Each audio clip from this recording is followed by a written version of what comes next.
Bonjour à tous. Aujourd'hui, je vais vous présenter ma méthodologie.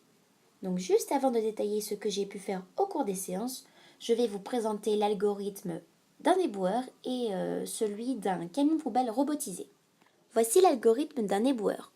Il allume le moteur, s'il y a des poubelles, il appuie sur le bouton afin d'attraper la poubelle, sinon, il continue de rouler. Si les poubelles sont vides, il appuie sur le bouton pour remettre la poubelle en place, et si elles ne sont pas vides, il continue d'appuyer sur le bouton. Voici l'algorithme d'un camion poubelle robotisé. Début. Si le bouton 1 est actionné, saisir la poubelle et la renverser dans le trieur. Sinon, ne rien faire. Si le bouton 2 est actionné, reposer la poubelle et se remettre en place. Sinon, continuez l'action. Séance 1. Après avoir redécouvert la problématique 25 comment travailler dans un milieu hostile à la place de l'homme, Madame Capu nous a présenté la carte mentale en nous posant comme question pourquoi l'équipe était dans un encadré bleu. Je pense que le bleu correspond à la cohésion de groupe et à la paix, et du coup c'est pour ça que c'était en bleu. Par la suite, Kylian et Maë sont passés au tableau.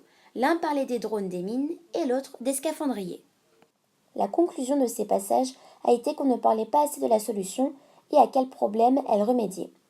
Donc cette séance, je n'ai pas fait de recherche, mais j'ai déjà une idée en tête et des consignes précises. Séance 2. Mon premier choix se portait sur un robot déplaçable nommé Baril, qui a pour fonction de recueillir les déchets dans les centres commerciaux. Puis, j'ai changé d'avis car il y a beaucoup de poubelles à proximité. J'ai donc choisi un camion poubelle robotisé, beaucoup plus utile, et cela, vous le verrez en regardant la vidéo. À la fin de cette séance, je me suis remise en question, étant donné que mon robot possédait 2 roues et non 2 pieds. Séance 3.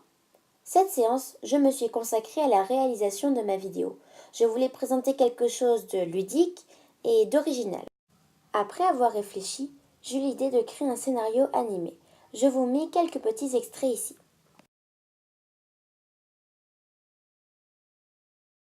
Pour réaliser ma vidéo, je me suis inspirée de films d'aventure pour regarder un petit peu les angles de caméra, les tons de couleurs, les paysages. Et c'est aussi comme ça que m'est venue l'idée de réaliser une carte d'identité pour le robot. Par la suite, j'ai mis des images, intégré les dialogues, puis les bruitages et les fonds sonores.